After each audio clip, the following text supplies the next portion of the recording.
नमस्कार दोस्तों, जय माता दी। स्वागत है आपका माता वैष्णो देवी से जुड़ी हुई एक और नई ताज़ी अपडेटेड वीडियो में। मेरा नाम है निकुंज और आप देख रहे हैं हमारा YouTube channel Pooja Sharma .Vaishnavi as well as Facebook page Pooja Sharma Vaishnavi. आने वाले दिनों में अगर आप भी आ रहे हैं माता रानी की यात्रा करने के लिए जुलाई के महीने में, तो ये वीडियो आपके लिए बहुत ज़्यादा हेल्पफुल होने वाली है। इसलिए वीडियो को स्किप बिल्कुल नहीं करना, वीडियो को पूरा देखना। इसमें मैं आज आपको पूरी इन्फॉर्मेशन देने वाला हूँ माता रानी जी की यात्रा की। तो अगर चैनल पर आप नए हैं तो वीडियो को कर देना लाइक और चैनल को कर लेना सब्सक्राइब और बेल आइकन जरूर दबा लेना ताकि आने वाले वीडियो की नोटिफिकेशन आप तक सबसे पहले पहुँच जाए। अब करते हैं वीडियो स्टार्ट।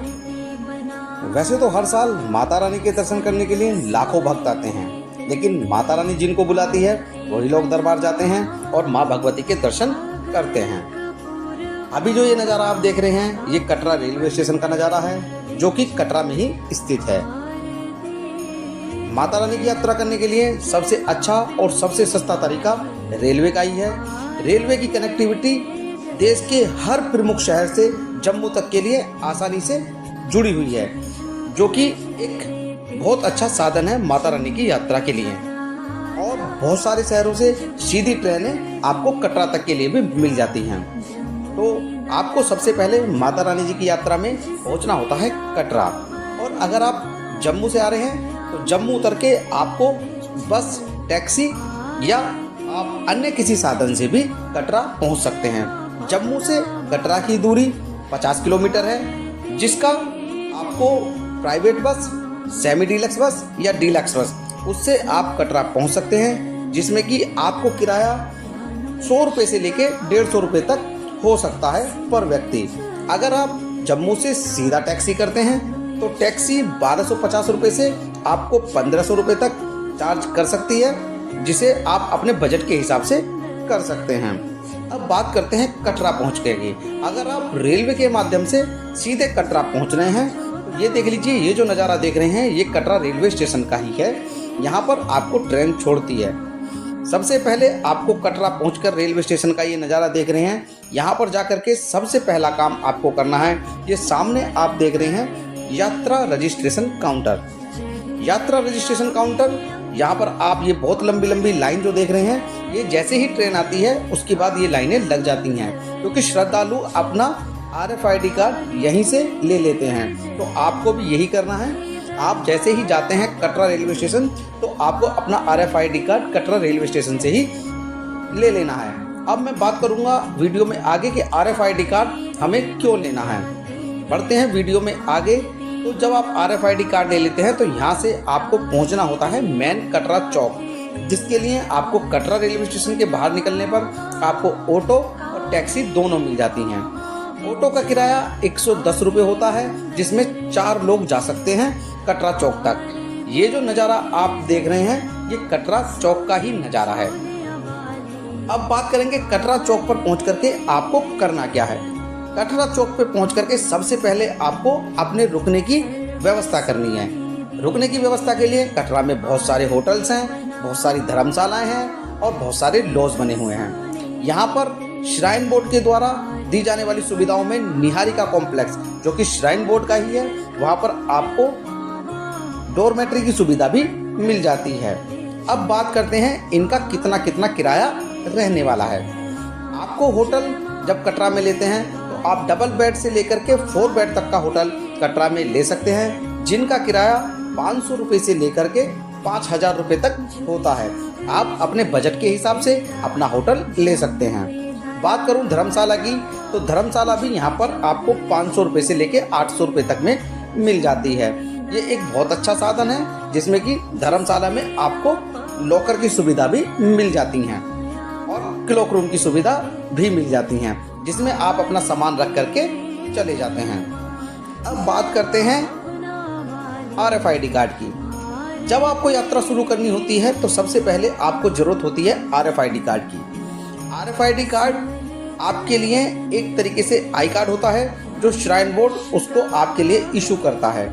उसका रजिस्ट्रेशन काउंटर मेन कटरा चौक पर भी बना हुआ है और हमने बताया आपको वो कटरा रेलवे स्टेशन पर भी बना हुआ है। और अगर भक्त आ रहे हैं जम्मू से तो वो जम्मू रेलवे स्टेशन के बाहर वैष्णवी भवन है, वहाँ पर भी बना हुआ है। ये सामने देख सकते हैं टूरिस्ट रिसेप्शन काउंटर कटरा। यहीं से आपको अपना RFID कार्ड लेना होता है। सुबह 4 बजे खुल जाता है और रात को 10 बजे तक खुला रहता है। अगर भीड़ ज़्यादा होती है तो इस काउंटर को समय समय पर बंद कर दिया जाता है, जिससे कि भीड़ को कंट्रोल किया जा सके ऊपर माता रानी जी के भवन पर। ये देख सकते हैं सामने आपको टाइमिंग भी दिखाई दे रही है। इसमें सुबह 5 बजे लिखा हुआ है, लेकिन काउंटर सुबह 4 बजे खुल जाता है। ये देख सकते हैं आप भक्त जा रहे हैं RFID कार्ड लेने के लिए। ये जो जा रहे हैं ये सब RFID कार्ड के लिए ही भक्त जा रहे हैं।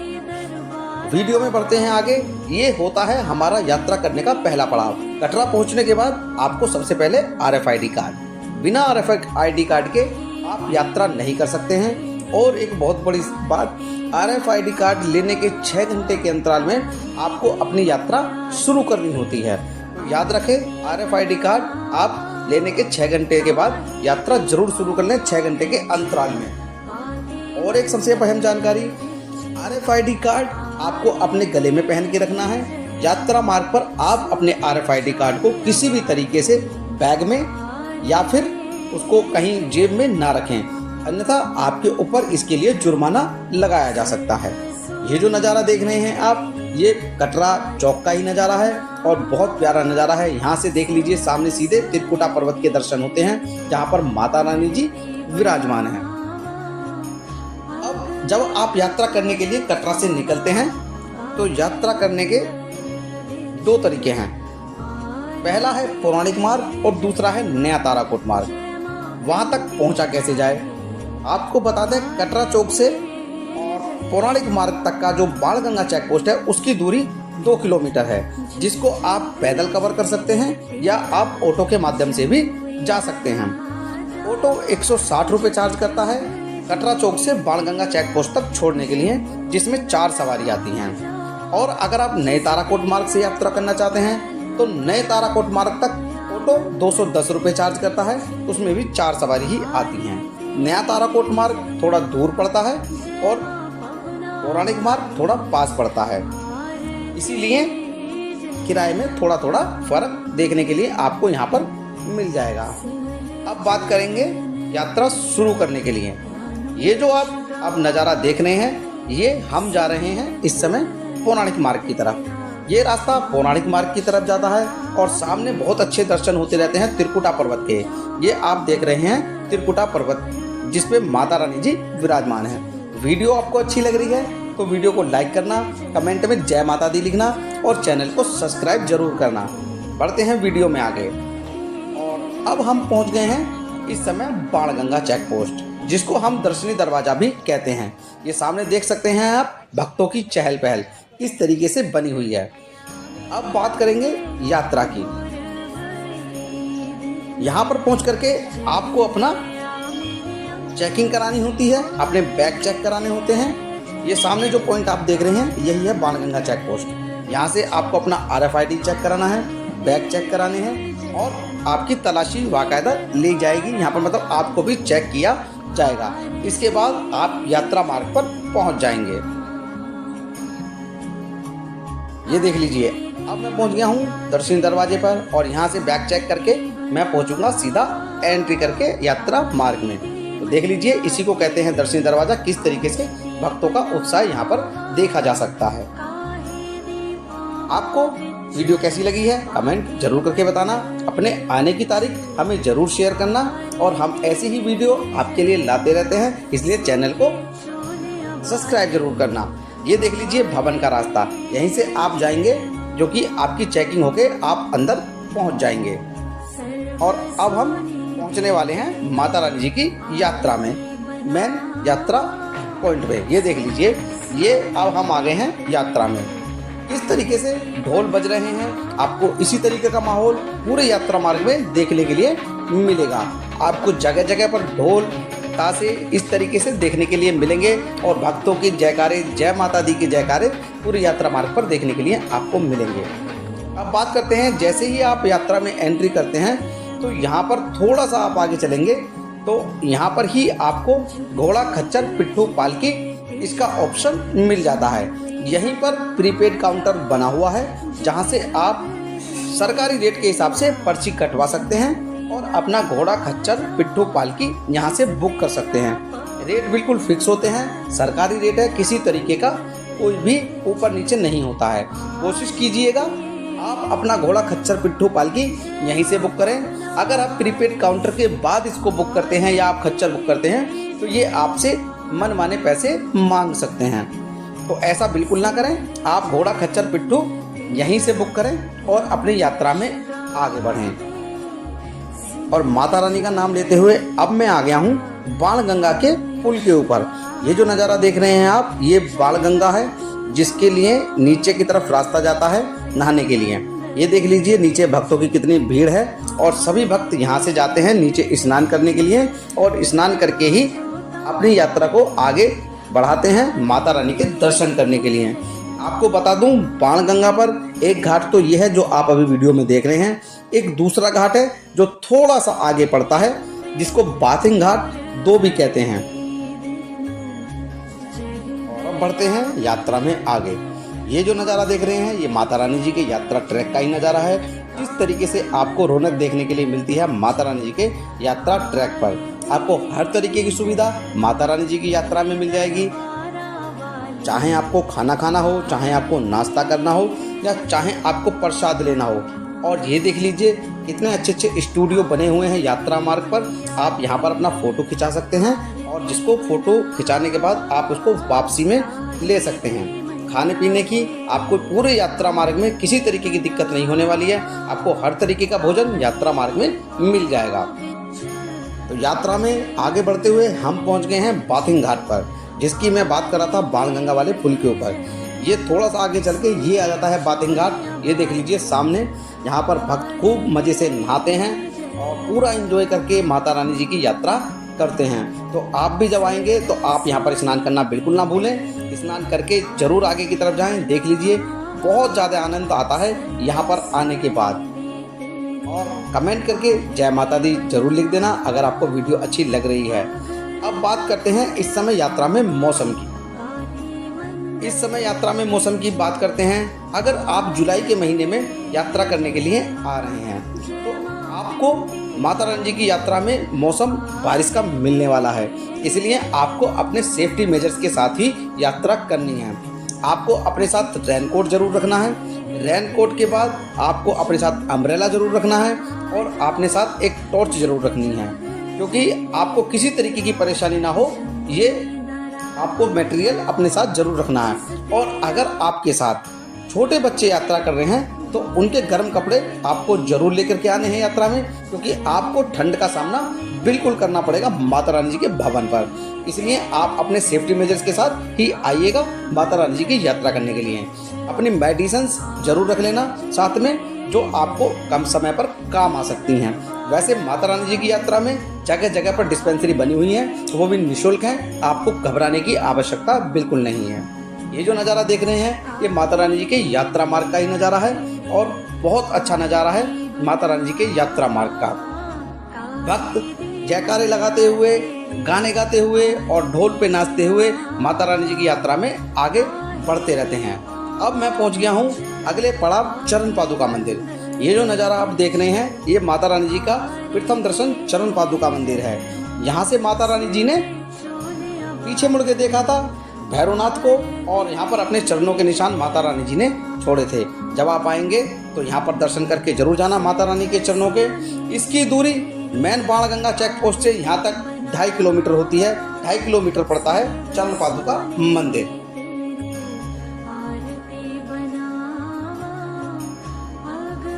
ये देख लीजिए यही है मेन मंदिर। यहीं पर माता रानी के चरणों के निशान हैं और यहीं पर पंडित जी के द्वारा आपको चरणामृत भी दिया जाता है, जिससे आप पी करके यात्रा को आगे कर बढ़ाते हैं। अभी देख लीजिए अब ये माता रानी के यात्रा मार्ग का ही नज़ारा है।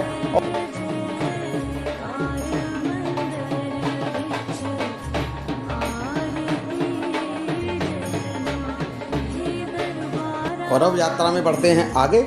और ये जो नज़ारा देख रहे हैं ये माता रानी की चढ़ाई का है और ये अर्धकुंवारी से थोड़ा सा पहले का नज़ारा है।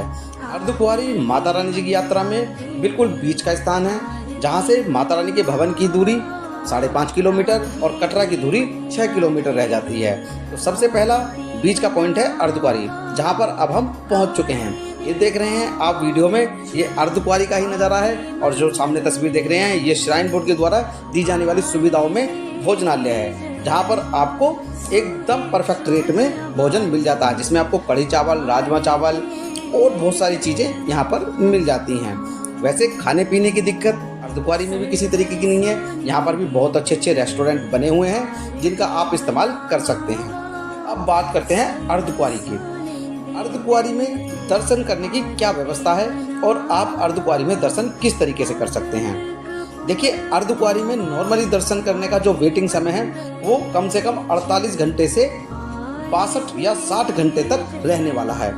इसलिए आपको करना क्या है, मैं आपको पूरा प्रोसीजर बता देता हूँ। जब आप माता रानी की यात्रा करते हैं और भवन की तरफ जा रहे होते हैं तो आपको सबसे पहले अपने RFID कार्ड से यहाँ पर नंबर लगवाना होता है। आप जितने लोग भी जा रहे हैं उनके RFID कार्ड अपने पास रख लीजिए। सपोज कीजिए आप एक ग्रुप में 10 लोग जा रहे हैं तो 10 के आई कार्ड एक बंदा ले लेता है और वो यहाँ अर्धकुंवारी पे, मैं अभी आपको दिखा देता हूँ कहाँ पर, यहाँ पर जाकर के आपको नंबर लगाना होता है। ये यहीं पे आप सामने देख रहे हैं, ऊपर यहाँ पर नंबर लगता है गुफा दर्शन का।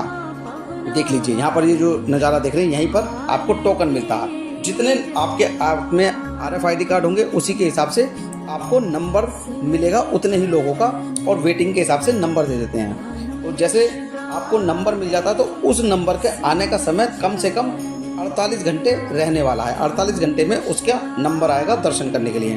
तब तक आपको क्या करना है, आपको थोड़ी देर अर्धकुंवारी में बैठना है और अर्धकुंवारी घूमना है चारों तरफ से। ये सामने देख रहे हैं, यहाँ से मंदिर में अंदर दर्शन भी हो जाते हैं, यहाँ से दर्शन करने हैं और उसके बाद चले जाना है माता रानी की यात्रा करने के लिए। अब बात करते हैं दूसरे तरीके की। यहाँ पर अब अटका आरती शुरू हो गई है गर्भजून गुफा में। जैसे पहले अटका आरती आपको भवन पे माता रानी के पे देखने के लिए मिलती थी आरती के समय, ऐसी ही आरती अब आपको गर्भजून गुफा में भी देखने के लिए मिल रही है, जिसका प्रति व्यक्ति जो डोनेशन है वो 300 रुपये है। अगर आपके पास समय नहीं है तो आप अटका आरती अपनी बुक करा सकते हैं, जो कि ऑनलाइन हो जाती है। 1 जुलाई से ये ऑनलाइन हो रही है। तो अटका आरती अपनी ऑनलाइन बुक करा के आप गर्भजून गुफा में बैठ के आरती के बाद दर्शन कर सकते हैं, जिसमें आपको पंचमेवा का प्रसाद भी मिलेगा। एक तरीका आपका ये है जिससे आप गर्भजून गुफा के दर्शन कर सकते हैं। दूसरा तरीका जो मैंने पहले बताया आपको, आप नंबर लगवा के जाइएगा। पहले माता रानी के भवन पर माता रानी के दर्शन कीजिएगा और फिर वापसी में आके आप अर्धकुंवारी पे रुकिए और थोड़ा सा वेट कीजिए। उसके बाद आपको अर्धकुंवारी के दर्शन भी देखने के लिए मिल जाएंगे। यात्रा मार्ग में अब हम आगे बढ़ के पहुँच गए हैं इस पॉइंट पर। ये जो सामने नज़ारा देख रहे हैं, जो नीचे की तरफ से रास्ता आ रहा है, ये है नया ताराकोट मार्ग। ये यहीं पे अर्धकुंवारी पे आके मिलता है और ये मेन टर्निंग पॉइंट है। यहाँ से आप कटरा के लिए भी चले जाते हैं, यहाँ से आप एक रास्ता भवन के लिए भी जा रहा है, एक रास्ता अर्धकुंवारी के लिए जा रहा है और एक रास्ता कटरा जा रहा है वाया नए ताराकोट मार्ग होते हुए। और इस मार्ग पे आपको लंगर भी मिल जाता है, जो कि बिल्कुल निःशुल्क है। माता वैष्णो देवी श्राइन बोर्ड के द्वारा लंगर चलाया जाता है। और एक बात, आपको बैटरी कार की सुविधा भी अर्धकुंवारी से ही मिलती है। बैटरी कार अर्धकुंवारी से भवन तक चलती है और भवन से अर्धकुंवारी तक चलती है, जिसका फेयर आपको जब आप बुक करते हैं उसमें आपको मिल जाएगा। जाने का फेयर बैटरी कार का 450 रुपये है और आने का फेयर 350 रुपये है। तो ये आप अपनी ज़रूरत के हिसाब से बुक कर सकते हैं। इसके समय समय पर स्लॉट अर्धकुंवारी में भी खुल जाते हैं। यहाँ पर बहुत ज़्यादा वेटिंग लगती है और समय समय पर स्लॉट खुलते हैं। एक बार में 20 से 25 लोगों को ही टिकट यहाँ पर मिलता है। अगर आप बैटरी कार से यात्रा करना चाहते हैं तो कोशिश कीजिएगा आप अपनी टिकट ऑनलाइन ही बुक करके आइएगा। अब बढ़ते हैं यात्रा में आगे। ये नज़ारा देख रहे हैं आप, हिमकोटी मार्ग का है। जब आप यात्रा करते हैं आपको कटरा से लेके और अर्धकुंवारी तक मौसम जो देखने के लिए मिलता है, वो मौसम इस रास्ते पर आकर के बिल्कुल बदल जाता है। आप महसूस कीजिएगा कि माता रानी की कृपा से इस रास्ते पर आकर के मौसम किस तरीके से बदल जाता है। ये जब आप माता रानी की यात्रा करने के लिए आएंगे आपको खुद अनुभव हो जाएगा। ये रास्ता एकदम अच्छा है, इस पर किसी तरीके की चढ़ाई नहीं है और इस पे ना घोड़े, ना खच्चर, ना पिट्ठू, ना पालकी चलती हैं। इस पे सिर्फ आप ही चलते हैं और बैटरी कार इस रास्ते पर जरूर चलती हैं, जिनसे आपको संभल के यात्रा करनी है। और एक बात बता दूं, अगर आप जुलाई के महीने में आ रहे हैं तो इस रास्ते पर बहुत ज़्यादा लैंडस्लाइड होती है, तो इस रास्ते को बंद कर दिया जाता है समय समय के लिए। तो आप कोशिश कीजिएगा कि जब आप अपनी यात्रा जुलाई के महीने में कर रहे हैं या अगस्त के महीने में कर रहे हैं तो आप दिन के समय ही यात्रा करिएगा, क्योंकि दिन के समय यात्रा करने से आपको बहुत सावधानी होगी। रात के समय में बारिश का मौसम होगा तो आपको यात्रा करने में परेशानी हो सकती है। अगर वीडियो आपको अच्छी लग रही है तो वीडियो को लाइक करना, चैनल को सब्सक्राइब करना और कमेंट में जय माता दी लिखना। अब हम पहुंच गए हैं माता रानी जी के भवन पर। यात्रा करते करते यही है हमारा पड़ाव, माता रानी जी का भवन। भवन पे माता रानी के दर्शन होते हैं। जो माता रानी यहाँ पर 3 पिंडियों के रूप में विराजमान है, माता महालक्ष्मी, माता महागौरी, माता महाकाली। ये 3 रूपों में माता रानी यहाँ पर विराजमान है, जिनके दर्शन करने के लिए सभी भक्त दूर दूर से, देश विदेश से यहाँ पर पहुँचते हैं। और ये देख लीजिए, जिस तरीके से आप भवन को देख रहे हैं, रात्रि में आपको भवन इसी तरीके से दिखने वाला है, क्योंकि फसाड लाइटों में माता रानी का भवन बहुत ज़्यादा चमकता है। पहले आपको क्या होता था, नवरात्रि में ही इस तरीके का नज़ारा आपको देखने के लिए मिलता था, लेकिन अब 12 महीने तीसरे दिन आपको इसी तरीके का नज़ारा माता रानी का भवन सजा हुआ दिखाई देगा फसाड लाइटों से। अब बात करते हैं माता रानी जी के भवन पर आपको दर्शन करने की। देखिए, माता रानी जी के भवन पर दर्शन बिल्कुल सुचारू रूप से चल रहे हैं। माता रानी जी के दर्शन में किसी तरीके की कोई दिक्कत नहीं है। माता रानी के दर्शन करने का सही समय क्या है, ये मैं आपको बता देता हूँ। माता रानी के दर्शन करने का सही समय, दिन में आप माता रानी के दर्शन सुबह 11 बजे से शाम को 4:30 बजे तक करेंगे तो आपको किसी तरीके की दिक्कत नहीं होने वाली है।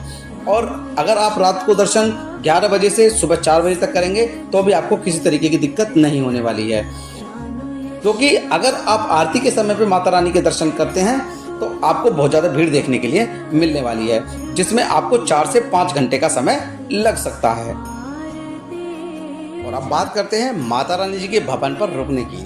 आप भी आ रहे हैं यात्रा करने के लिए और माता रानी के भवन पर रुकना चाहते हैं तो आपको क्या क्या सामान कैरी करना है और कहाँ पर रुकना है, ये मैं बता दूँगा। अगर आप आ रहे हैं अपने छोटे बच्चों के साथ या आप खुद भी आ रहे हैं तो आपको सबसे पहले गर्म कपड़े जरूर लेकर के आना है, क्योंकि रात को आपको यहाँ पर सर्दी लगने वाली है, क्योंकि बरसात का मौसम मिलने वाला है आपको। और बारिश माता रानी जी के भवन पर कभी भी हो जाती है। मौसम यहाँ पर पल भर में बदल जाता है, मौसम का यहाँ पर कोई आइडिया नहीं होता है। पल भर में बादल आ जाते हैं, पल भर में बारिश हो जाती है और पल भर में यहाँ पर दिन में धूप देखने के लिए मिल जाती है। अब यहाँ पर रुकना कहाँ है, तो आपको निःशुल्क डोरमेट्री यहाँ पर मिल जाएगी दुर्गा भवन में। ये जो सामने नज़ारा आप देख रहे हैं, यह है दुर्गा भवन। दुर्गा भवन में आपको निःशुल्क डोरमेट्री मिल जाएगी, जिसके ऊपर हमने बहुत सारे वीडियो बनाए हुए हैं, आप उनको देख सकते हैं। वैसे मैं बता दूं, निःशुल्क डोरमेट्री के लिए आपको दुर्गा भवन के बेसमेंट 1 में जाना है। ये जो तस्वीर आप देख रहे हैं बेसमेंट 1 की है। यहाँ पर ही आपको निःशुल्क डोरमेट्री और ब्लैंकेट भी मिल जाते हैं। ब्लैंकेट का चार्ज आपको 100 रुपये पर ब्लैंकेट देना होता है, जो रिफंडेबल होता है। जब आप ब्लैंकेट जमा करते हैं तो आपको वो वापस मिल जाते हैं और इस तरीके की डोरमेट्री मिल जाएगी जो आप वीडियो में देख रहे हैं। लेकिन इसके लिए आपको समय से पहुंचना पड़ेगा। 7 बजे तक आपको दुर्गा भवन पहुंचना है, तभी आपको इस तरीके की डोरमेट्री मिल जाएंगी। और बात करते हैं इस समय माता रानी की यात्रा में आपको जुलाई के महीने में भीड़ कैसी मिलने वाली है। तो जुलाई के महीने में भी भीड़ आपको वैसे ही मिलने वाली है जैसी जून में चले थे, बस थोड़ा सा भीड़ हल्की हो जाएगी। माता रानी की यात्रा में भीड़ आपको कम देखने के लिए नहीं मिलेगी। जैसे जून के महीने में 40 से 50 हज़ार भक्त रोज आ रहे थे माता रानी के दर्शन के लिए, वहीं ये आंकड़ा अब धीरे धीरे कम होता चला जाएगा और ये 25 से 30 हज़ार भक्त पर रह जाएगा। लेकिन वीकेंड पर आपको बहुत ज़बरदस्त भीड़ देखने के लिए यहाँ पर मिलेगी। अब बात करते हैं माता रानी की यात्रा में रोपवे सुविधा की। देखिए, ये जो नज़ारा देख रहे हैं आप, रोपवे सुविधा का ही ये नज़ारा देख रहे हैं और सामने देख रहे हैं माता रानी जी का भवन। रोपवे के लिए आपको इसी तरीके से लाइनों में आपको निकल के पहुंचना पड़ता है रोपवे काउंटर पर। बात बता दूं, आपको रोपवे की टिकट अब रोपवे काउंटर से नहीं मिलेगी। रोपवे की टिकट आपको दुर्गा भवन, जो आपने अभी वीडियो में पहले देखा था, वहीं से मिलेगी। उसके बेसमेंट से ही आपको रोपवे की टिकट मिलेगी। पहले रोपवे की टिकट आपको यहीं से रोपवे काउंटर से ही मिला करती थी, लेकिन अब रोपवे की टिकट को बदल दिया गया है। तो रोपवे की टिकट आपको वहीं से मिलेगी दुर्गा भवन के बेसमेंट में। आप रोपवे की टिकट ऑनलाइन भी बुक कर सकते हैं। माता वैष्णो देवी जी की ऑफिशियल वेबसाइट www.maavaishnodevi.org पर जाकर आप अपनी बुकिंग कर सकते हैं रोपवे की। ये बुकिंग पूरी तरीके से ऑनलाइन होती है और इसका किराया पर व्यक्ति 100 रुपये होता है, आना और जाना। रोपवे का समय सुबह 7 बजे से शाम को 5 बजे तक होता है, जिसमें एक बार में रोपवे में 40 से 45 लोग जाते हैं, सीधे भवन से भैरव बाबा और भैरव बाबा से भवन। अब बात करते हैं यहाँ से भैरव बाबा की पैदल की दूरी की। तो भवन से भैरव बाबा की पैदल की दूरी 2.5 किलोमीटर की है, लेकिन बहुत ज़्यादा खड़ी चढ़ाई होती है। लेकिन आपको अगर घोड़ा खच्चर पिट्ठू करना है तो वो भी आपको भवन से मिल जाता है भैरव बाबा के लिए, जिसके रेट डिसाइडेड हैं। यहाँ पर सरकारी रेट फिक्स हैं। आप प्रीपेड काउंटर पर जाकर के पर्ची कटा सकते हैं। एक बात का विशेष ध्यान रखना है, आप अगर बारिश के समय में घोड़ा खच्चर पिट्ठू पालकी करने से बचें, क्योंकि घोड़ा खच्चर पिट्ठू पालकी करने से कई बार घोड़ों का पैर फिसल जाता है, क्योंकि बारिश के मौसम में आप घोड़े खच्चर पिट्ठू पर यात्रा करने से बचें। और एक बात, बारिश के समय में रोपवे को भी बंद कर दिया जाता है। ये देख सकते हैं, ये रोपवे जो सामने आप देख रहे हैं, क्योंकि जब तेज बारिश आती है तो रोपवे को बंद कर दिया जाता है और हल्की फुल्की बारिश में रोपवे चालू रहता है। आपको हमारी वीडियो कैसी लग रही है, हमारे द्वारा दी गई जानकारी कैसी लग रही है, हमें कमेंट करके ज़रूर बताना। अपने आने की तारीख हमसे शेयर ज़रूर करना। और इसके बाद हम पहुंच गए हैं यात्रा में भैरव बाबा मंदिर। ये देख लीजिए, ये भेंट प्रसाद की शॉप है भैरव बाबा मंदिर पर। यहाँ से आपको प्रसाद लेना है और भैरव बाबा के दर्शन करके अपनी यात्रा संपूर्ण करनी है। ये देखिए, सभी भक्त आ रहे हैं माता रानी के दर्शन करने के बाद भैरव बाबा के दर्शन करने के लिए, क्योंकि भैरव बाबा के दर्शन से ही आपकी यात्रा संपूर्ण मानी जाती है। माता रानी ने भैरव बाबा को वरदान दिया था कि मेरे दर्शन के बाद जो भैरव के दर्शन करेगा उसी की यात्रा संपूर्ण मानी जाएगी। तो जय भैरवनाथ, जय माँ वैष्णो देवी। आपको हमारी वीडियो अच्छी लगी है तो कमेंट करके ज़रूर बताना। और एक बात, ये जो नज़ारा आप देख रहे हैं ये सांझी छत का है। जब आप भैरव बाबा से दर्शन करके सांझी छत पर आ जाते हैं तो यहाँ पर आपको प्रसाद मिलता है खाने के लिए हलवे का। तो उस प्रसाद को आप बिल्कुल भी मत भूलना। और भैरव बाबा पर आपको लंगर भी मिलता है श्राइन बोर्ड के द्वारा, जो बिल्कुल निःशुल्क होता है। उस लंगर को भी आप मत भूलना, आप लंगर ज़रूर खाना। और यहाँ पर हलवे का प्रसाद जो मिलता है आप उसको भी ज़रूर लेना। वैसे ये बहुत अच्छा स्थान है जो आप देख रहे हैं सांझी छत का। यहाँ से आपको सीधे हेलीपैड भी दिखाई देता है, जहाँ तक हेलीकॉप्टर आते हैं। आपको बता दूं, हेलीकॉप्टर कटरा से लेकर सांझी छत तक आते हैं, जिसका किराया पर व्यक्ति 2100 रुपये होता है, आना और 2100 रुपये जाना। वैसे अब ये सुविधा आपको जम्मू एयरपोर्ट से भी सीधी मिलने लगी है पंछी हेलीपैड तक के लिए, जिसका किराया अलग अलग है। इसके 2 फेस हैं, 2 फेस का किराया बिल्कुल अलग है और उनमें सुविधाएं भी बिल्कुल अलग हैं। तो आप इसको भी जाकर के माता रानी जी की वेबसाइट पर बुक कर सकते हैं। अगर आप सीधे जम्मू फ्लाइट के माध्यम से आ रहे हैं तो सीधे वहां से आप अपनी हेलीकॉप्टर बुक कर सकते हैं पंछी हेलीपैड के लिए, जिसके 2 पैकेज हैं। आप पैकेज के हिसाब से अपना बुक कर सकते हैं अपने बजट के अकॉर्डिंग। आपको हमारी वीडियो कैसी लगी है हमें कमेंट करके ज़रूर बताना। वीडियो को लाइक करना, चैनल को सब्सक्राइब करना। मिलते हैं ऐसी ही एक और इन्फॉर्मेटिव वीडियो में, तब तक के लिए जय माता दी।